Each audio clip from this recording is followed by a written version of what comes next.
What's up, guys? Welcome to the Finding Balance podcast. I'm your host, Dr. Adrian Mesa. I'm here with Crystal Varellas. How is it? Varellas. That was very good, though. Sorry. You got a Greek accent already. So she is a trainer I know her from training at Anatomy, but I know she's involved in the fitness community.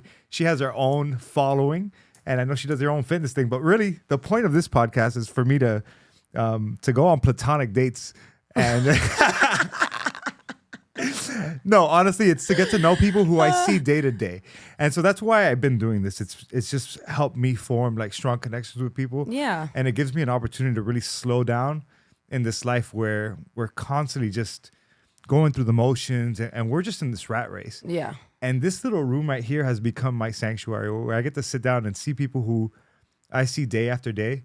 And we never have the chance to make that strong connection with. Right. But I get to sit down and just really get to know a little bit more about you, your background, and how you got here. So that's a story, man. There you go. That's a story. So talk to me, Crystal. How are you doing today? So I'm doing good. Like I said, I live 2 seconds from here, which is very convenient. I didn't realize how literally 2-minute walk. I'm very excited. I was tired on the way here, and then as soon as I walked in here, I was like, oh my God, he's got a whole setup. This is awesome. So I am a coach at Anatomy. I've been in the industry for 17 years. I started right before my 18th birthday. But I do have an online health and fitness business that focuses primarily women. My program is geared towards women to help them build healthy relationships with their bodies, healthy relationships with nutrition. Mental health is a big component. You know, I have a therapist on staff. We focus on all things health to help them reach their body goals the healthiest and most sustainable way. But a lot of people who want like a six-pack and abs, they tend to do all the extremes, go through that roller coaster, and that is the problem that I resolve in the fitness community because I've been there and I've done that. My story starts deep. Should I just go at it? Let's go. Listen, feel free to cut me off. No. Listen, this is great. This is the easiest interview I've ever done. I'm just going to sit back and listen. I'm going to sit back sip and on my relax drink. to my bullshit. Start from the beginning, Chris. Let me tell you, my dad tells me I swallowed batteries as a child, so I'll go on all day. Let's go. All right, so I'll try to, if I interrupt, to redirect it to clarify. Not to cut you off, though. Well, cut me off for a good reason, all right? All right, cool. So, if you can't guess, I'm from New York with my accent.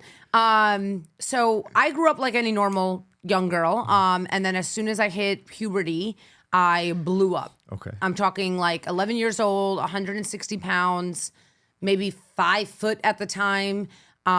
Just completely blew up. And from there until about 30, or not even 30, maybe like 31 or 32, it has been an up and downhill battle. I was very unhealthy, physically, nutritionally, and mentally growing up. And high school was definitely the hardest for me because I was bullied all the time for the way that I looked, for my weight. I was the fat cheerleader on the cheerleading team. I was even shocked I even got on the cheerleading team. But I am very athletic. Regardless of how big or small I was, I did have the athletic component, so that's why I got on the team. But everyone used to make fun of me because I was the fat cheerleader. Kids are such assholes. So am I allowed to curse on this podcast? Absolutely, okay, cool. So it was really hard. You know, I got into a very bad place in high school. And because I was subjected to bullying, I honestly used to bully other people as a form of, what's the word called? I lost the word. It was a way of me to balance what was going on in my life. Got you. You know, I was being bullied and my anger was going towards other people who didn't necessarily do anything to me. Got you. You were projecting. Projecting. That's exactly. That's the word. I was projecting. And, you know, my high school years were definitely not the best. I definitely made some stupid mistakes. Oh, I'm sorry. You were displacing your anger. That's the right term. That as well. Yes. I was displacing my anger onto other people. No excuse for what I did. I would smack my child if they did that now. First thing I would do is send them to therapy. But anyway, you know, at the time I grew up with 2 parents that were off the boat, you know, off the boat from Cyprus.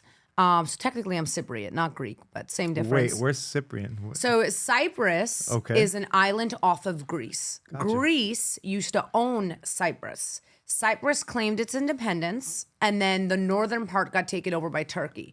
But where Cyprus is located, we have a lot of Middle Eastern influence. So, like, for example, my dad did the genetic testing, Mm-hmm. and we're like 70% Middle Eastern and like 20% Greek, and then a bunch of other things. It's so interesting. Yeah, right. So, I just to let you know, I'm like 10% Western African. oh, if you that's can't tell. interesting. Oh, yeah, no, I could tell right away. So obvious. Yeah, so, I grew up with parents that they did Americanize very quickly, but it wasn't like the norm back then to get psychological help, at least immediately. Eventually, I did start going to therapy. But already there was so much damage done from what I had went through in high school. And then I remember my last year in high school, that's when I started getting into fitness, primarily to lose weight. That's why I initially got into fitness. I started with kids yoga and Zumba. Those were my first 2 certifications. And I taught through my first 2 colleges because I got my associates in dance and theater, and then I got my bachelor's in broadcast journalism. Here we are. Here we are. Okay. It pays off. Right? Now it does. It's funny because for 10 years I was like, what a waste of a degree. I didn't do anything with it. And now I use it on my social media. So it's crazy how it goes around. So I got into the fitness industry initially to lose weight, which I did. But my nutrition, like I wasn't healthy and I was constantly fluctuating, like up and down. Like every other month it was different. And I was obsessed with the scale, obsessed with the size of my jeans, like obsessed. I would weigh myself before eating, during chewing, and after to see how the scale would fluctuate. It was sick. And all I was doing at the time was also cardio because I was teaching Zumba, like 20 Zumba classes a week. I went down to probably like 122 pounds at one point, which is very little for me. I looked sick. Gotcha. Anyway, eventually I started getting into more of the lifting and all of that jazz, but I slowly transitioned into nutrition when my mother got sick with lung cancer. So I have a lot of cancer in my family. Literally everybody. My grandmother had ovarian, beat it, then passed away from pancreatic. My mother had lung. All of my aunts have had some sort of cancer. My little sister had cancer last 2 years ago. She dealt with it for about a year. She's been in remission now for a year. And thank God my sister's here. A lot of us are still here, but we've lost a lot of people in my family because of cancer. So I really started getting into the health component around the time my mom got diagnosed. I was 22 at the time, and she passed away when I was about 24. So she was only supposed to live like 6 months, and she lived for about a year and 8 months. Like she was trying so hard to beat this thing, but she didn't. And I learned, obviously I'd rather have my mother here, but it was a lot of learning and growing. So that's when things started to shift for me a little bit as far as nutrition wise. But even still, I was not in a great place because it was like sorry, I just smacked the mic. One thing after another. Like I never had like a moment of like pure bliss, pure happiness. I was also in a few relationships at the time with good men, but just not for me. And then eventually I ended up getting into a very toxic relationship. Verbally abusive, mentally abusive, like everything that you can pinpoint in a narcissist, that's what it was. The gaslighting, it was horrible. So in this relationship, that's when I started seeing like the worst changes. I blew up to about 190 pounds. I saw work going down the hill. And now at this time, I'm still coaching. I'm still teaching classes. I'm doing personal training. I was one of the top trainers at New York Sports Club at the time. Just everything was going downhill. My self-respect, I was withdrawing myself from my friends. I wasn't telling people what was actually happening in my relationship when I actually had proof of adultery, I guess you would call it, even though we weren't married, but still proof of everything. And I stayed in this relationship because I did not believe in my self-worth. I don't know. I guess it was just an accumulation of all the things that I had gone through, not just nutritionally, physically, but the high school, the losing my mother, just everything. I was in such a bad place. So eventually, if we're going to get really personal, the dude ended up knocking somebody up. So not surprised. So that was my push to... That saved you. Yes, that was my savior because I probably would have stayed and tried to fix the relationship. I was almost... Why do you think... So this is a topic that comes up often. What was it that was holding you there? I honestly, and this is exactly what I was about to say, everybody around me was getting married and having kids. And I felt at the time, which was stupid, when you're in your 20s, stay single, you heard? I felt at the time, oh my God, I'm never going to get married. I'm never going to have kids. He looks good. He works hard. That's all I thought about. He looks good. He works hard. Forget about how he treats me. That doesn't matter. I just need to get married and have kids. Yeah. And I stayed trying to fix it. It was like a project. I wanted to fix it. And it took a lot of like being punched in the face over and over again. Not physically, Figuratively, people. Figuratively speaking. To really wake me up. So when this happened, I was like, what the hell am I doing? And meanwhile, at the time, we were going to couples therapy together. Tell me what a late 20-something-year-old is doing in couples therapy with someone they've been dating for 2 or 3 years. They're not even married yet. Like, life hasn't even happened yet, and I'm going to couples therapy. Red flag. But anyway, we were in couples therapy. Well, it depends. So it depends on why you're going to couples therapy, right? Because there's people who might be in their late 20s and would benefit from couples therapy because they're trying to iron out different issues that are coming up, communication issues, deal with past trauma. So I just want to put that out there. Okay, fine.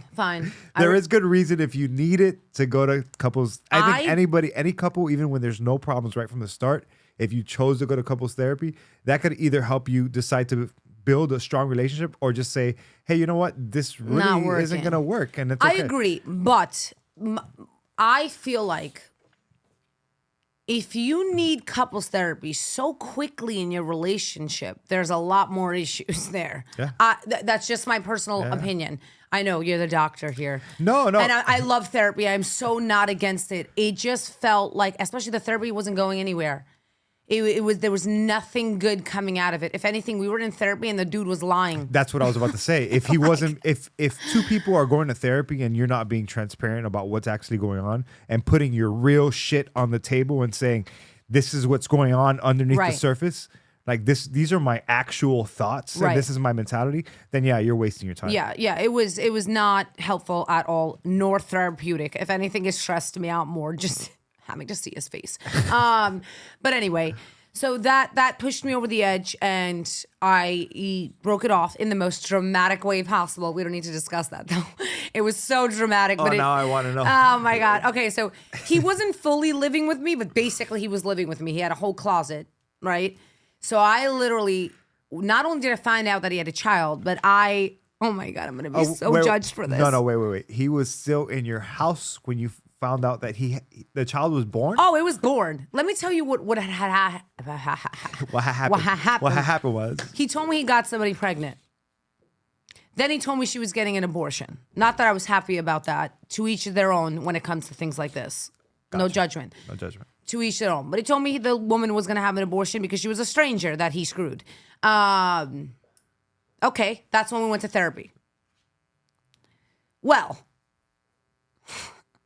the baby was born while I was in the hospital because wow, I'm really telling y'all all my deep shit. It's okay. On my 30th birthday, I actually ended up in the hospital because I had an IUD that punctured my cervix wall and it created a huge hematoma. Jesus. That I almost lost an ovary. I was in the hospital for like 5 weeks. So while I'm in the hospital, this dude is in North Carolina at the baby shower. I found out afterwards, and then as soon as I found out, I was like, okay. So I literally, me and my girl Jelena, who, I don't know if I'm supposed to say names, but anyway, my girl Jelena, she lives in Croatia now. I'm going to go to her wedding next August. I'm so excited. That's but anyway, my homegirl, ride or die, we literally packed all this shit, put it in garbage bags. Wait, and on top of that, not only did he have a baby with someone, he was, and I saw this firsthand on his Instagram, he was having like a sexual message communication happening. And I was like watching it live on his Instagram. So I screenshotted everything. I just want everybody to know I'm not nuts. No, but when someone drives you nuts, it's not your fault, okay? I printed the conversation, threw all this shit in garbage bags, printed everything, pasted it to the garbage bags. He was an FDNY firefighter. I'm not going to say nothing. Took the bags, threw them in the trunk. We went to the firefighter house. And I threw all of this shit with the messages and everything at the door and bounced. This dude showed up at me and my friends were ready to celebrate. He shows up at my house, trying to take my dog, trying to do this. Obviously, I didn't let any of that happen.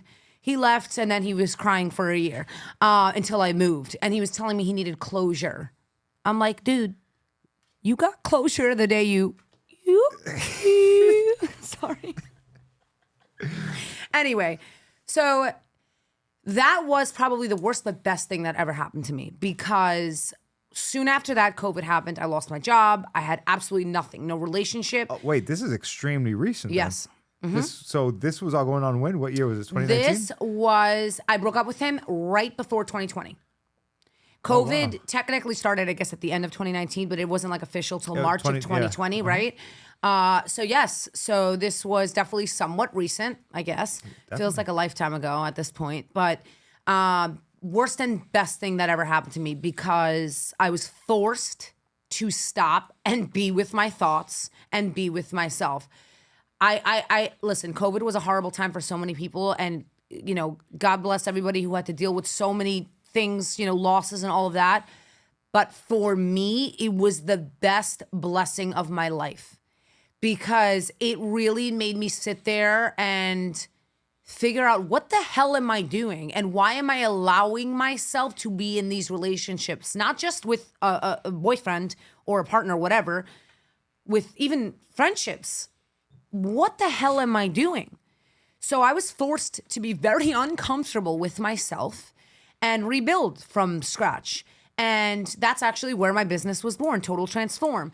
So Totall Transform, just to plug it in a little bit. Plug it, please. Plug it. I'm all about entrepreneurship, so please plug it. Right. So Totall Transform is a minimum 3-month transformational program geared towards women. I already explained a little bit before. We focus on nutrition education, helping you build sustainable habits for your health and body goals.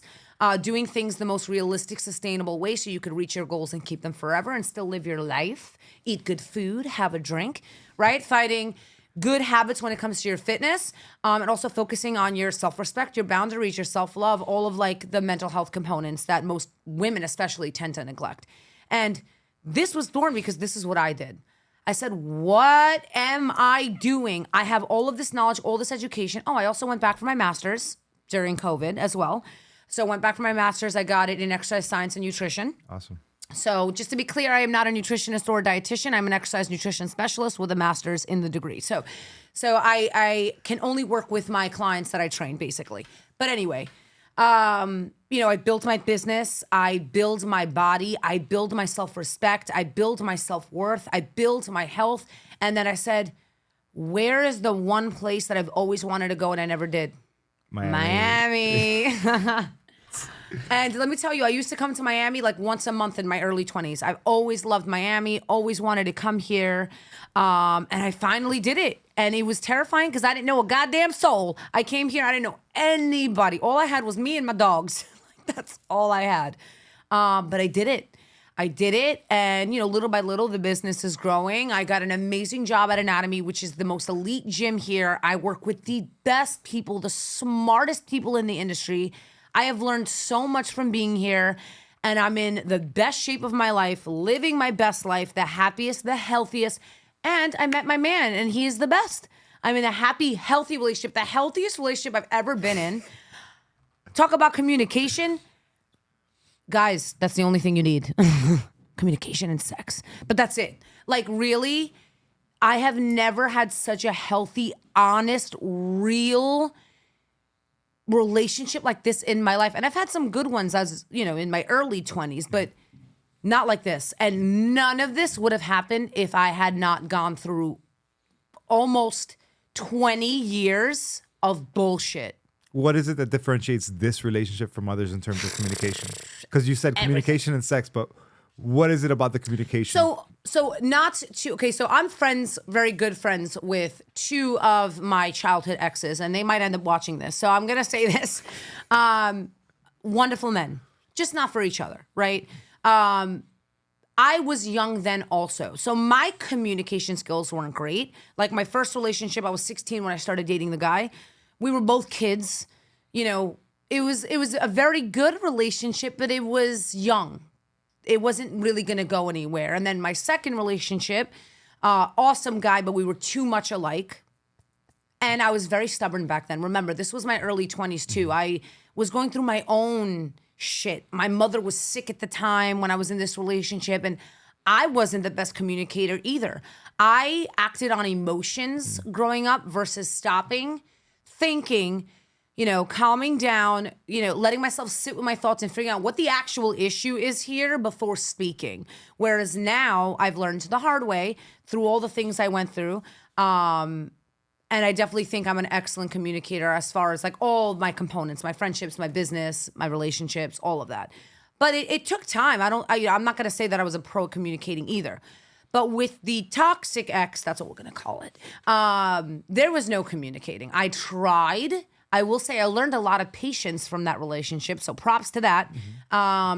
But I was gaslighted all the time. So even when I was calm and cool and collected and like tried to explain without blaming or pointing fingers how I was feeling and why I was feeling, it was like, you're crazy. What are you talking about?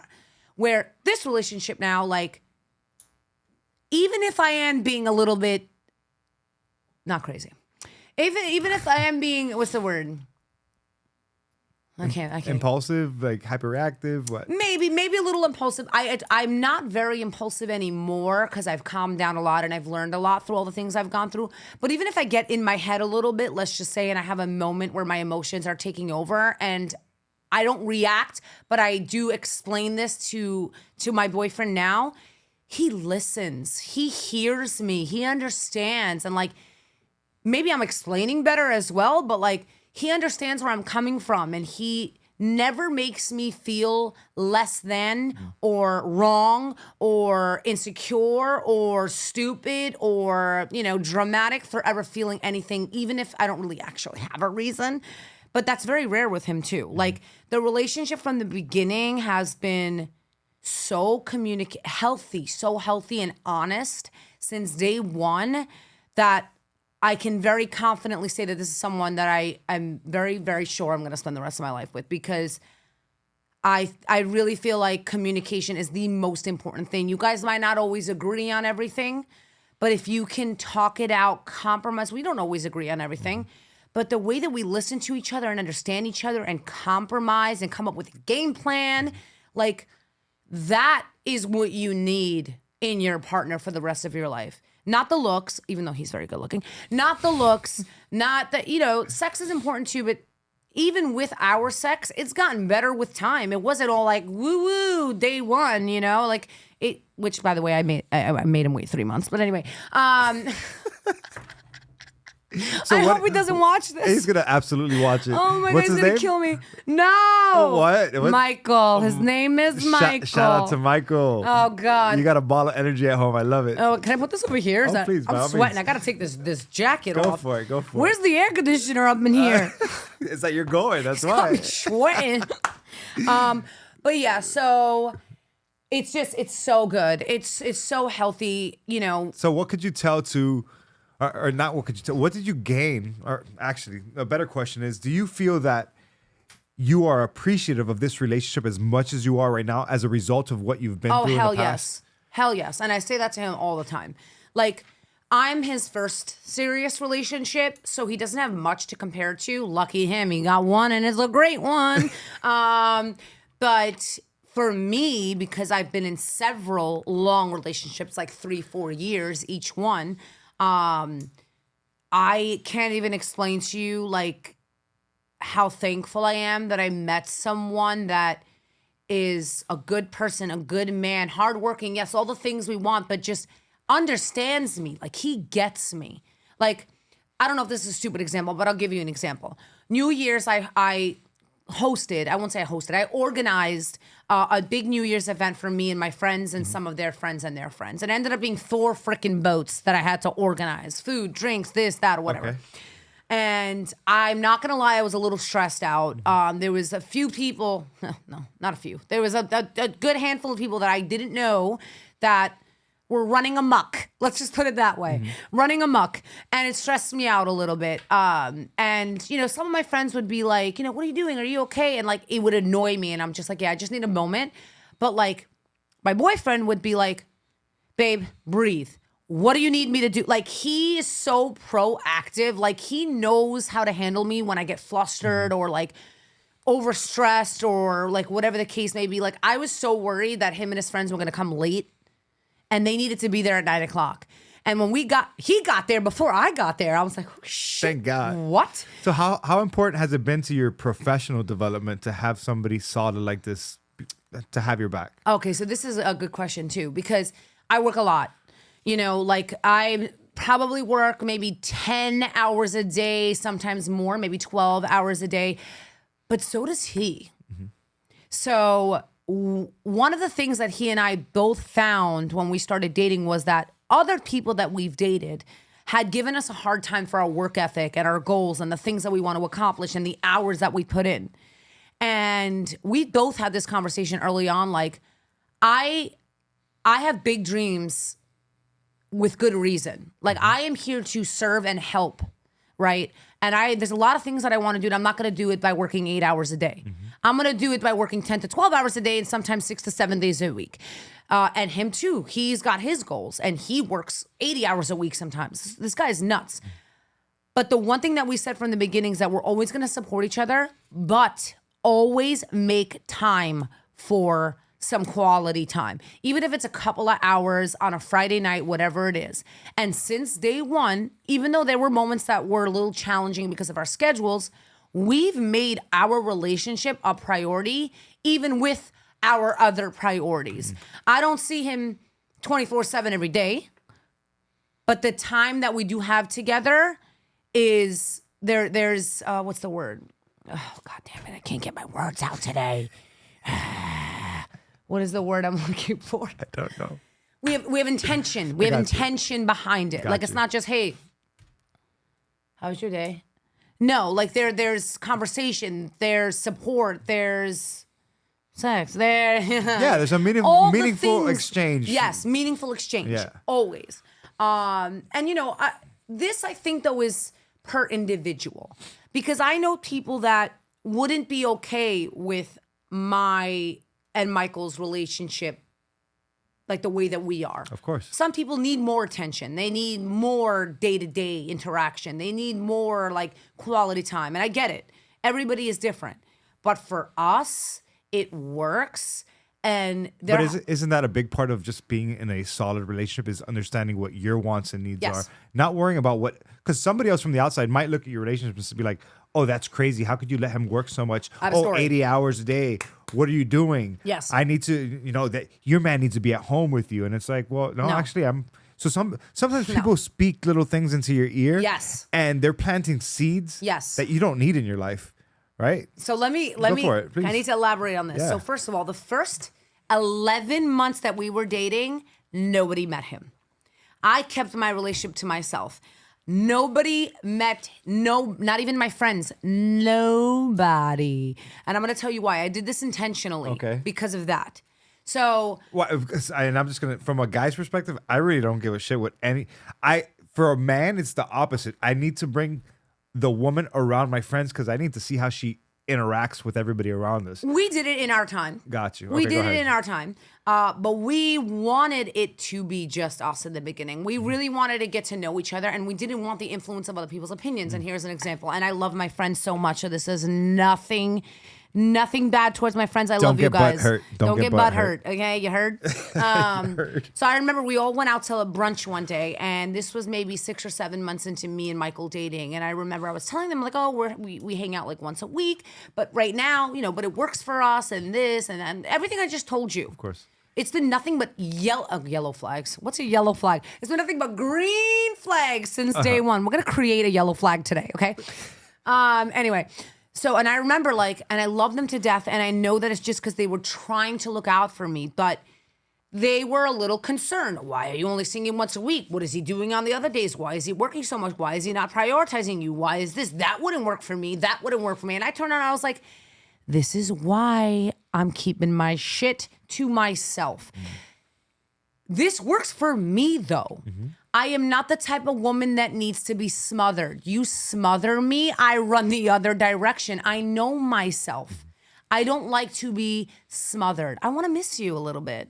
It's also new. I ain't trying to be with you 24/7. Also, I need to set my boundaries because When we do move in and get married and have kids, I still need my girl time. I still need my nights out. Preach. I'm sorry. No, I think a lot of women need to hear this because sometimes they get stuck in my man needs to be with me wherever I go, or That's called insecurity. We're not a quality couple unless we do everything together. And you know what? Sometimes I look at my girlfriend, I'm like, listen, you're gonna go out with your friends, I'm staying home. Or hey, you're Vice versa. You're gonna go visit. Exactly, you're gonna go visit your parents today. Actually, I'm exhausted.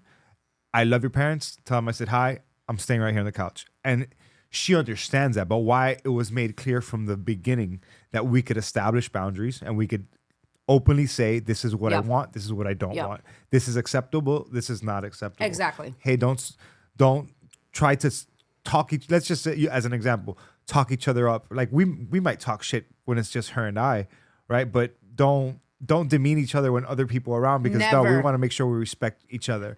Michael's my best friend in the whole freaking world. Yeah, and you know how you could bust your best friend's balls when it's just you two, but you wouldn't want to disrespect him in front of other people. Never. I mean, and again, to each his own. There's people that have different love languages, different needs, right? Different boundaries. Yeah. But for me, it was working really well, and it was working really well for him too.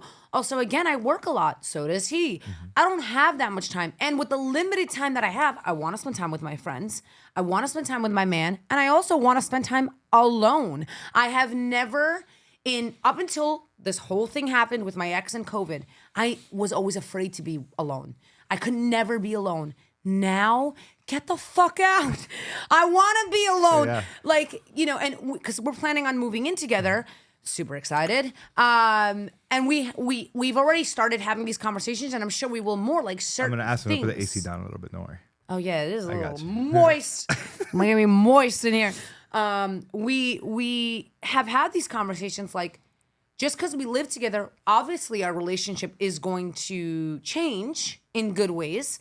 But we still have certain things. He needs his nights with his boys. I need my nights with my girls. I need my nights alone. Thank God sometimes he works overnight, so I get to just be with myself. He needs time alone. There have been times that he came over that he was like, babe, I need like an hour. Could we just like sit next to each other and not speak for an hour? I was like, no problem. What are we watching? I got no. Don't even talk to me. Okay. Like, we just fit. And though it might not work for somebody else, it works for me, and it works for him. Hence why I didn't want to bring him around people. But then when I did, and my friends saw us together, they were like, oh, shit, I get it. These two, like, two peas in a pod, they just fit. Like, it just works. That's it's not work. It's funny that people say relationships take work. I think relationships take communication. I think they take compromise. I think they take uncomfortable conversations. If that's work, yes. Mm-hmm. But I don't think if two people really work well together and complement each other, I don't really think it takes that much work.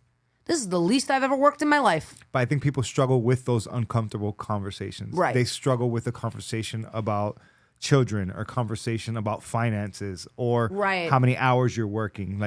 But it's important to put those things on the table, because if you just continue to brush them under the rug and hold them in, now you're building resentment. Right. And so now you're getting angry about the dishes not being washed, but it's not the dishes. It's the fact you didn't have the conversation. Yeah, it's about all the other things that are that you keep on sweeping under the rug.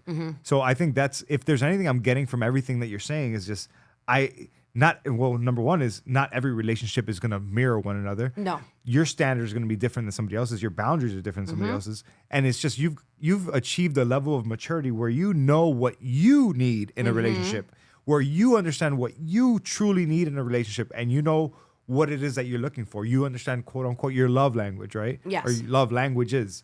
But it sounds like you're in a healthy relationship. So congratulations. So thank you. It took few storms. Yeah, to say the least. Few storms, a baby shower. Few storms, a baby shower, some garbage bags, and we made it. Yeah, I mean, it took a long time, but this is why I tell people to, like, listen, you got to put yourself out there. It's not just going to, but that's with everything in life. You got to put yourself out there. It's not just going to smack you and fall into your lap. And I definitely had to kiss a few frogs, I guess. That didn't become princes. Definitely not.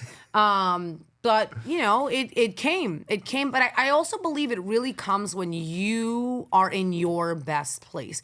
I have so many acquaintances and friends that, are single and they're looking for their person. And I try to tell them, like, actively put yourself out there. I'm not saying don't. But if you're still working on yourself, and we are all always working on ourselves, right? But if you are not in your best place and you don't confidently know who you are, if you're not confidently happy with yourself or know what it is that you want and don't want, you're never going to meet that person. Or you might meet him and lose him. Or, there could be a million situations. Mm-hmm. So, and on the other side, I have friends that are afraid to date and put themselves out there. I'm like, practice. It's like riding a bike. Just practice. Because this is what I believe. The more you date, the more you learn about yourself. The more you learn about the things that you want, don't want, deal breakers, red flags, green flags, yellow flags, whatever flags, right? I think it's important for people to try, even though it can be a little repetitive and a little annoying and a little discouraging after a while. But if you have a better relationship with yourself and a better mindset with dating, free dinner.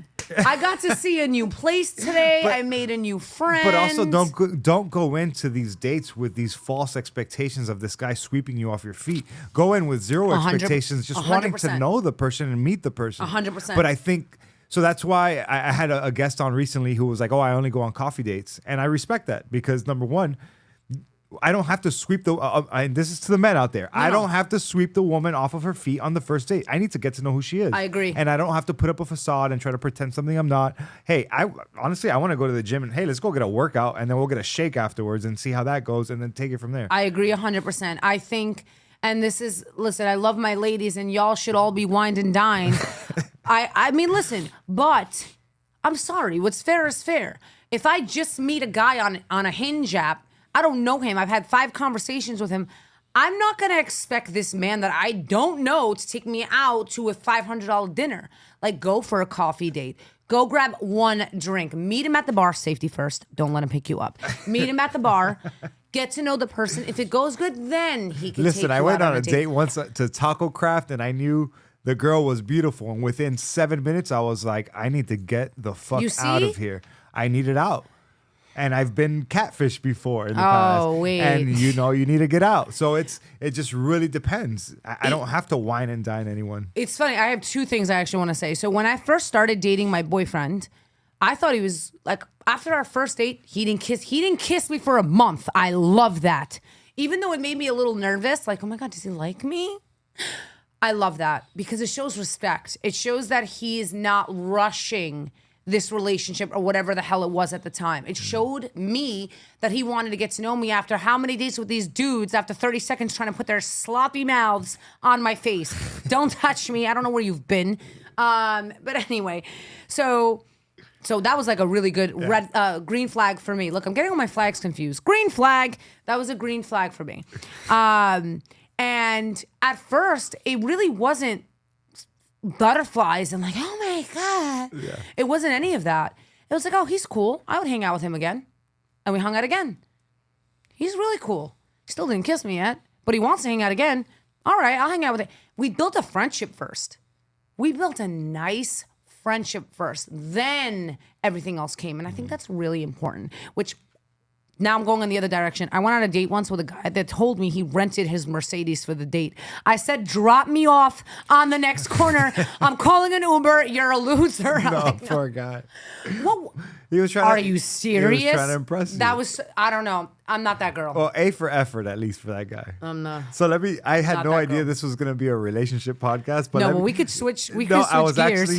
You kept on talking. You've mentioned a couple of times people having to put themselves out there. And I know you were referring to dating, but I'm going to segue into social media. How important has it been for your business for you to put yourself out there on social media? Oh, okay. So that's a great question.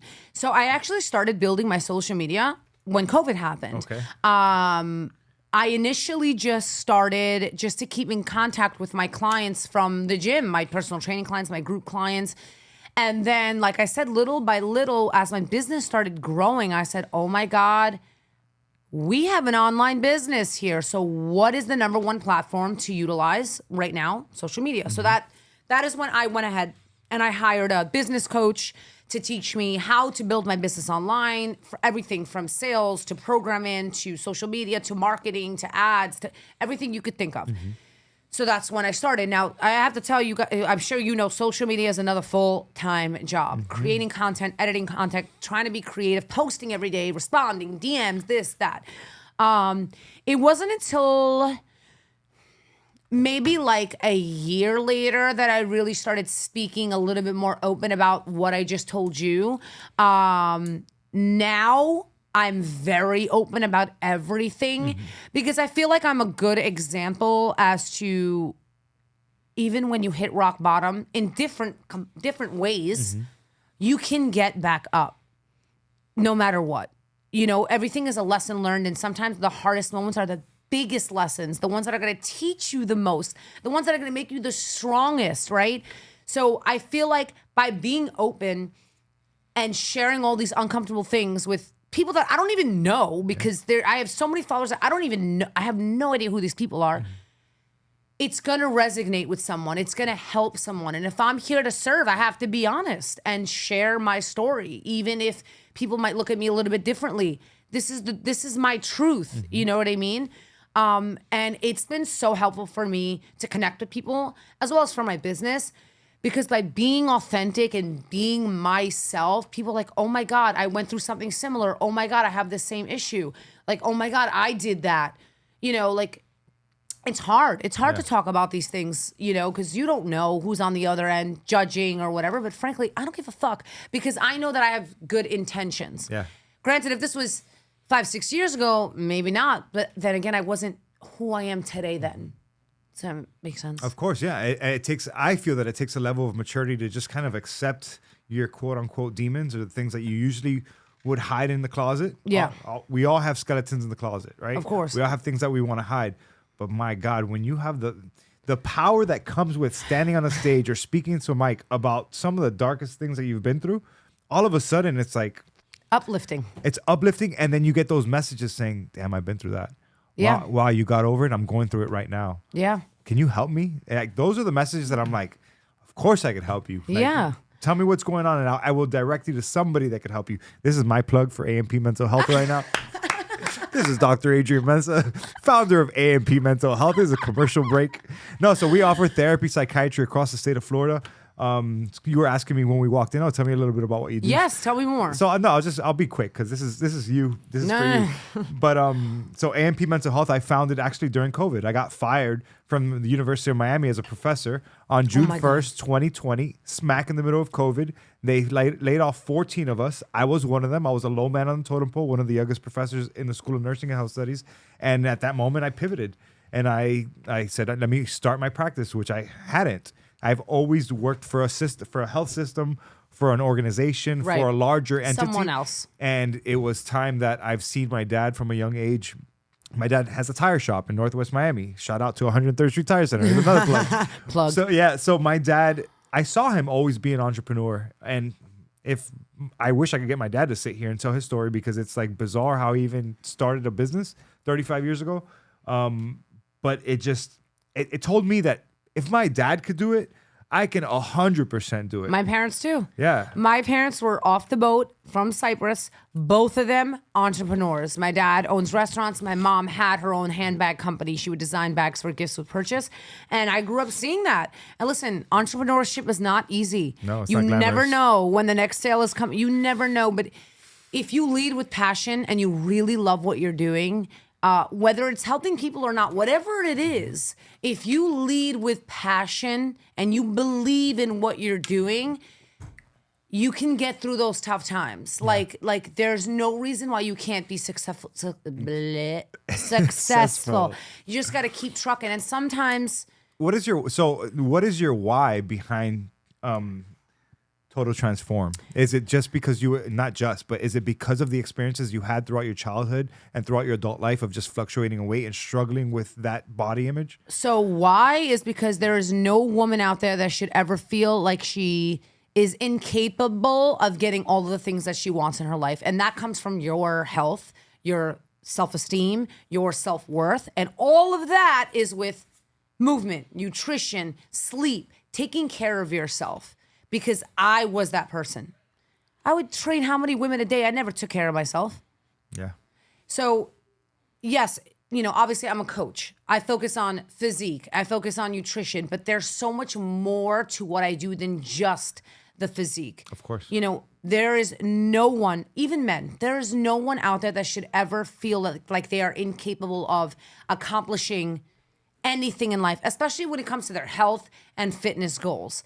And I feel like I truly believe that food, movement, and mental health, all three of these components are the key to your happiness, to your success, to your longevity, to your health, everything.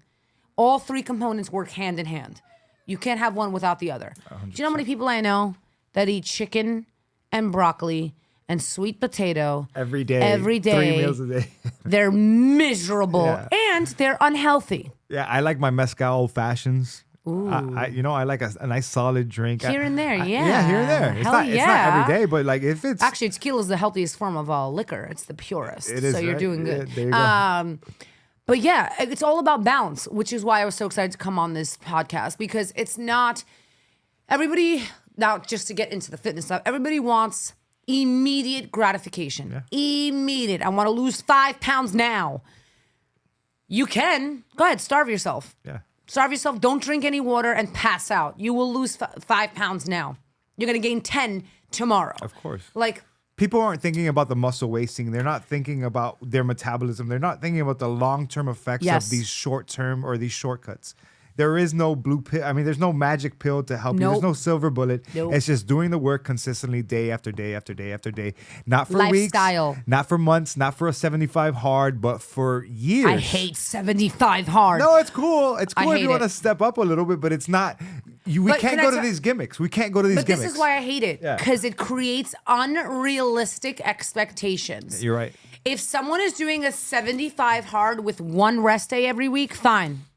If you're doing a 75 hard with 75 days straight of working out every morning and every night, you are a nut job. Whoever started this. No, Andy Frisella. Look, if you actually, Andy Frisella is he's a badass entrepreneur. Yeah, he's backing you up right now. No, yeah, you should follow him. Actually, he's an entrepreneur who started. I'm sorry, I don't like it. He started a pharmaceutical company from nothing. He used to sleep inside of the storefront, and now he is, I think, a billionaire. If not, his net worth is hundreds of millions.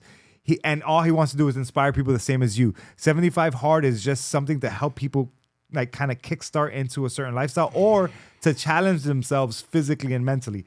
Now, might people push it too hard? Yes. Because we need recovery and people days? have been changed. I don't know how the original 75 hard was. Yeah. All I know is what I see on social media, which is excessive. It's excessive. I'm sorry. Yeah. I don't know if that's how he started it. I hope not. But he's the real deal. I'm just saying. I want to defend the guy because I listen to him.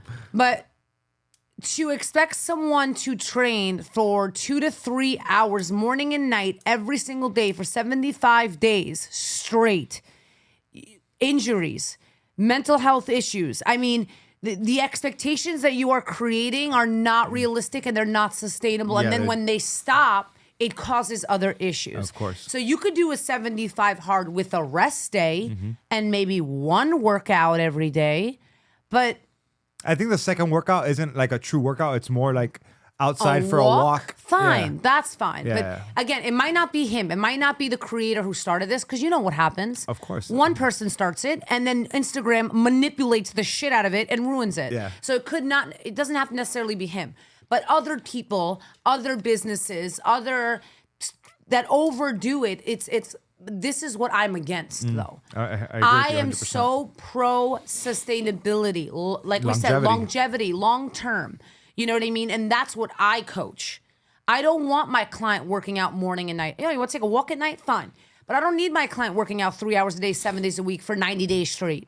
Absolutely not. Yeah, where's the recovery? Where's the mobility work? Where's the stretching? Where's the flexibility work? Thank you. Yeah, I agree. And this is going to breed healthier habits for them to stick to it after the 90 days, because my program is 90 days. So to stick to it after 90 days. Yeah, it's sustainable change. To build the change. habits. Yes. Because then it becomes a lifestyle. So you can still have your mezcal and have your cheeseburger and your pasta. Last night we had a girls' night. We were doing our vision boards for 2024. And we had a nice cheat meal. We ordered pasta, we ordered pizza, we did all this. No shame in my game. I could eat. But most of the time, I make sure that I'm putting nutrient-dense foods in my body. I'm eating my fruits and my vegetables. I'm making sure that I'm eating enough, because sometimes when we get really busy, I can't speak for you, but at least for me, sometimes when I get really busy, I forget to eat, which has been an issue of mine in, recently, actually. So No, it's an issue here in the office where all the girls are like, we're trying to figure out either do we get on a meal plan, because we were trying to order out every day and it was just costing every meal was $20 to $25. Oh, no. So it was like, this is not sustainable for us. The girls are like, Right. yeah, I'm going broke just trying to feed myself. I was like, well, let's all get together and get meal plans or get some sort of, let's try some of these meal plans that exist to see what's good and what we can actually enjoy also. There's a few. I think my favorite so far, because I've tried a bunch. I think my favorite so far in Miami is Ideal Nutrition so far, but I have not found any meal prep companies here that I love yet. I got to be honest with you, but that's a good game plan because it gets expensive, and this is what I tell my clients too. Like anybody that signs on with Total Transform, your health comes first. We're going to educate you on the nutrition. We're going to educate you on the science behind how the body works. We're not going to delegate to you what to do.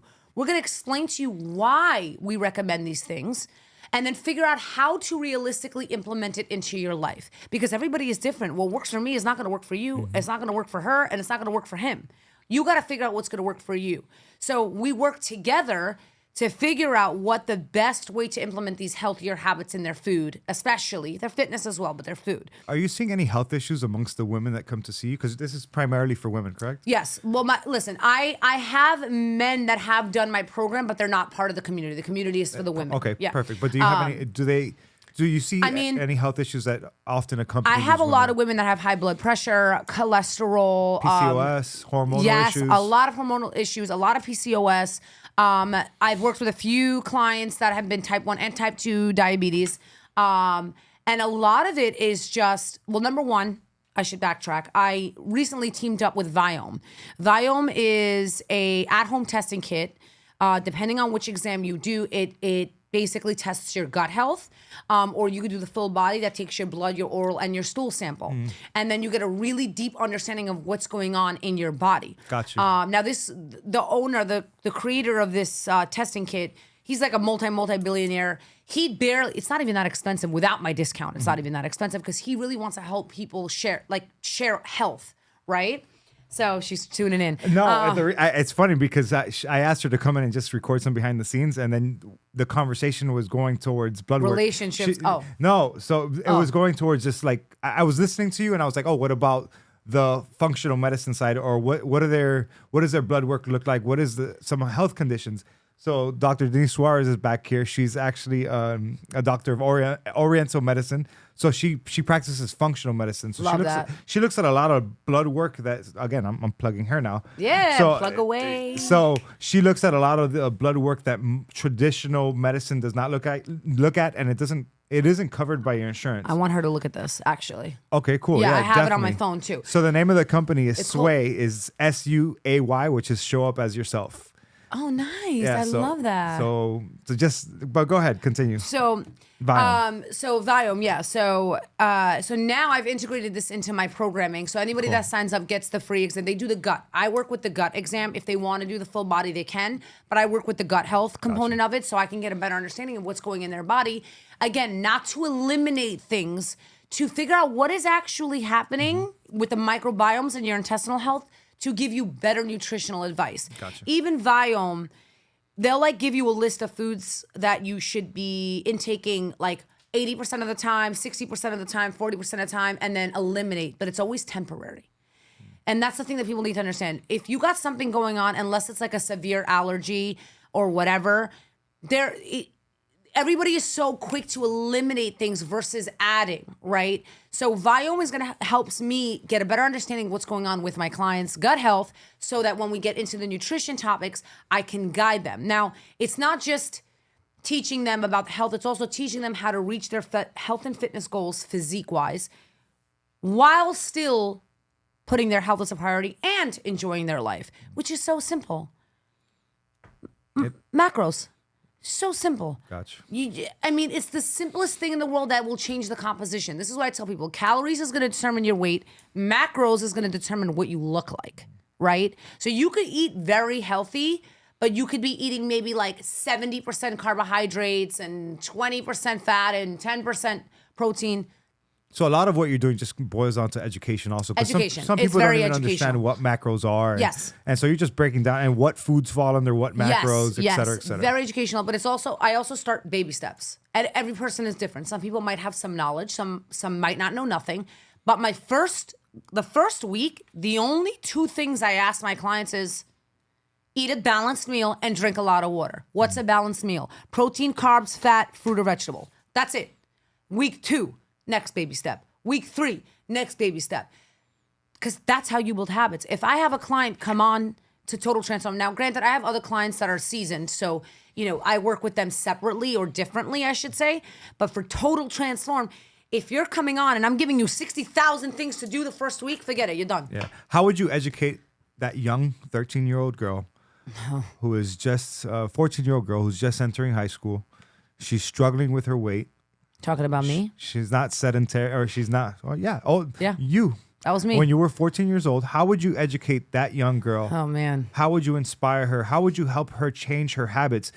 Granted, the environment at her home continues the same way. She doesn't have control over the foods that she eats all the time.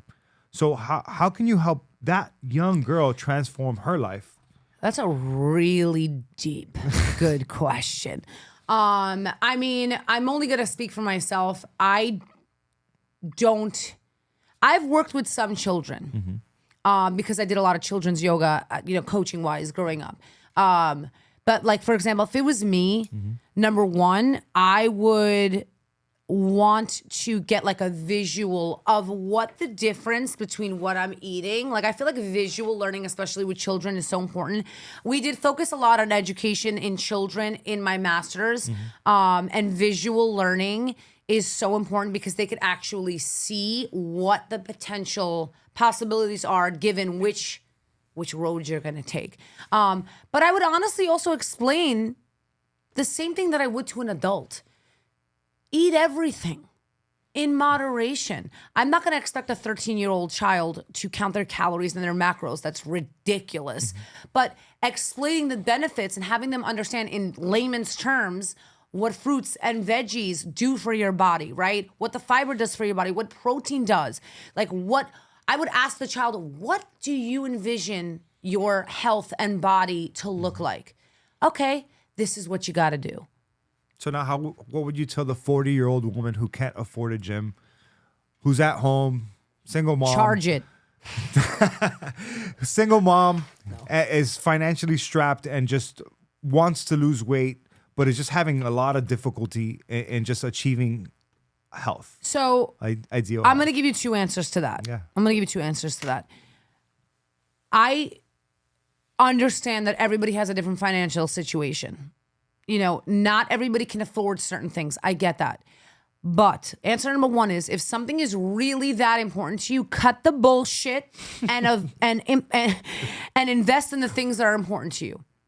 Because you will be surprised how many things you could cut out to implement the things that are more important. Because health is the most important thing. Forget about the physique. Just the health is the most important thing. But if they really cannot, if they really are in a financial hardship, YouTube. Use YouTube. Use Instagram. Don't follow everybody on Instagram. Some people are a joke. But use YouTube. Use Instagram. There's so many resources out there. Like even my page.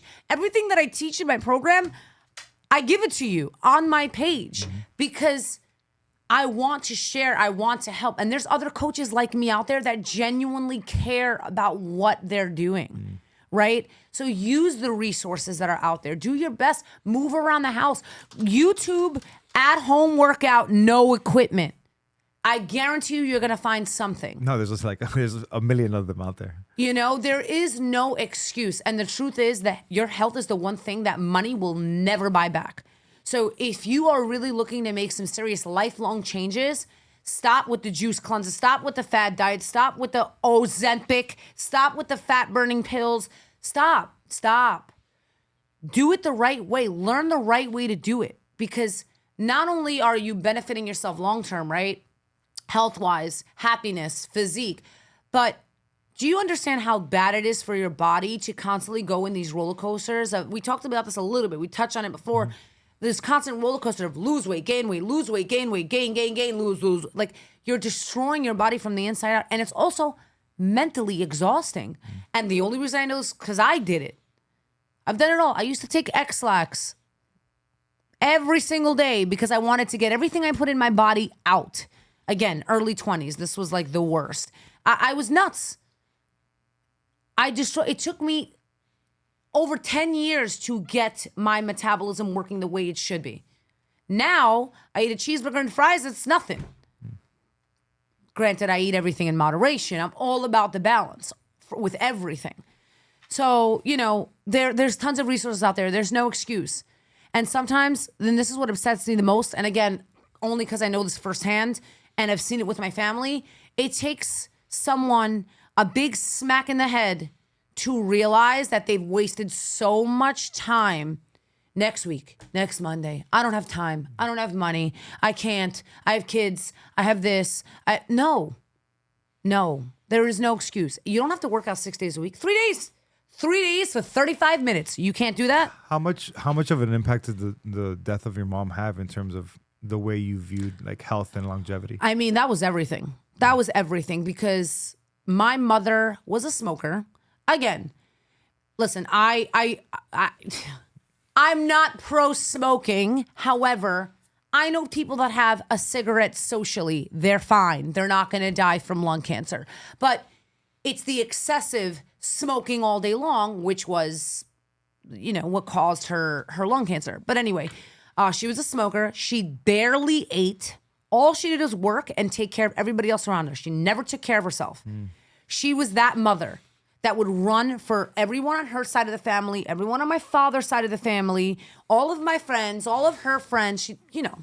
I think you're just getting into the topic of self-care, which is what I'm huge on. I think you need to put yourself first. Yes. You need to fill your glass before you go fill everybody else's glass. Put your mask on first. Yes. What do they say on the plane? Yeah, put your mask on first before you help yes, the people that, next right? to you. And it's true. It's 100% true. Yeah, and that's what she did. Why do we why do so many of us, especially in the Women. helping professions, or women or moms, struggle with just taking care of themselves first? Because I saw it with my mom too. I saw the same thing where she's running around taking care of the family. Never took care of herself. Mom. And then she's like, I can't take this anymore. I'm stressed. I'm going to disappear. Let's see how you guys live without me. And it's like, whoa, I heard all that too. Relax, Mom. You know what's funny too? It's the people that she helped. Were they helping her when she got sick? Nope. Come on. Wait, what was the question about self-care? Damn it. I lost it. It's okay. It's just like what keeps people from. Oh, the women. You asked about the women. What takes people in general from? What keeps them from taking care of themselves? I can't speak on behalf of gentlemen. I can't. I'm going to be honest. I'm not going to tell you something that I really have no experience with. So speak on behalf of every woman. But on behalf of planet. women, I don't have kids. However, I have 2 dogs. That kind of counts. I don't have kids, but I've worked with a lot of mothers, and there is a pattern of just guilt for putting themselves first and not taking the extra hour to help them with their homework or their soccer or their this or their painting or their whatever. That guilt. It's also they feel like they're strapped with time. They don't have time. They have to run around and bring their kid to this game. But this is where listen, if you're a single mother and you're doing it all yourself, God bless you. God bless you.